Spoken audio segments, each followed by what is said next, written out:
समंदर में भड़क सकने वाली जंग से जुड़ी कुछ खबरें। देश का पहला स्वदेशी एयरक्राफ्ट कैरियर आईएनएस विक्रांत भारतीय नौसेना में शामिल हो चुका है।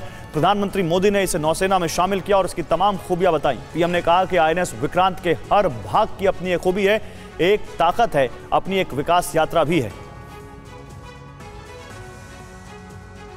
पीएम मोदी ने समंदर में चीन की हिमाकतों पर भी बिना नाम लिए चिंता जताई। उन्होंने कहा कि इंडो पैसिफिक में सुरक्षा चिंताओं को लंबे समय तक नजरअंदाज किया गया, पर अब इंडो पैसिफिक देश की बड़ी रक्षा प्राथमिकता है। इसलिए सरकार अब नेवी का बजट बढ़ाने से लेकर उसकी क्षमता बढ़ाने तक हर दिशा में काम कर रही है।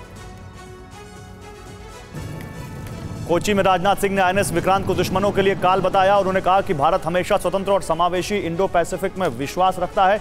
भारत की नीति security and growth for all in the region पर आधारित है। चीन पाकिस्तान के दिल और दिमाग में खलबली मचाने वाले आईएनएस विक्रांत में 14 डेक और 2300 कंपार्टमेंट हैं। इस पर करीब 1700 नौसैनिक तैनात किए जा सकते हैं। 30 एयरक्राफ्ट रखे जाने की क्षमता है। इनमें MiG-29K, कामोव 31 और MH-60R मल्टी रोल हेलीकॉप्टर्स शामिल हैं। नई एडवांस पनडुब्बियों से तुर्की अपनी नौसेना की मारक क्षमता को बढ़ाने में जुट गया है। पिछले कुछ समय से तुर्की के हथियार सुर्खियां बटोर रहे हैं, चाहे वो यूक्रेन युद्ध में इस्तेमाल होने वाला बायरक्टार ड्रोन हो या फिर टैंक, मिसाइल और बंदूकें। दुनिया के कई देश तुर्की से हथियार खरीदना चाहते हैं। स्वीडन ने अंडर वाटर सिग्नेचर रेंज में निवेश बढ़ाया है। सिग्नेचर रेंज में मॉडिफिकेशन के लिए स्वीडन के रक्षा मंत्रालय ने स्वीडिश एरोस्पेस कंपनी को $12 मिलियन का ऑर्डर दिया है। यह प्रोजेक्ट साल 2020 में शुरू हुआ था और 2026 तक चलेगा।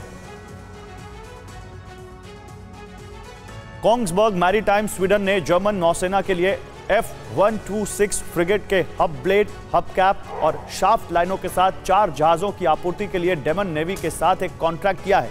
यह युद्धपोत सभी समुद्री युद्ध क्षेत्रों में मिशन को पूरा करने में सक्षम माना जाता है। इंडो पैसिफिक रीजन में चीन की घेराबंदी तेज है। समंदर में ब्रिटेन के साथ अब कनाडा की नेवी भी चौकड़ी लगा रही है। इस दौरान लंबी दूरी तय कर हैलिफैक्स श्रेणी का कैनेडियन फ्रिगेट इंडोनेशिया पहुंचा है। HMCS विनिपेग हर चुनौती से निपटने में सक्षम है। यूक्रेन का दावा है कि रूस कार्गो शिप्स के जरिए ब्लैक सी पोर्ट पर हथियार पहुंचा रहा है। यूक्रेन ने टर्की से ऐसे 4 कार्गो शिप्स पर एक्शन लेने की अपील भी की है। यह हथियार सीरिया में रशियन बेस से ट्रांसपोर्ट किए जा रहे हैं।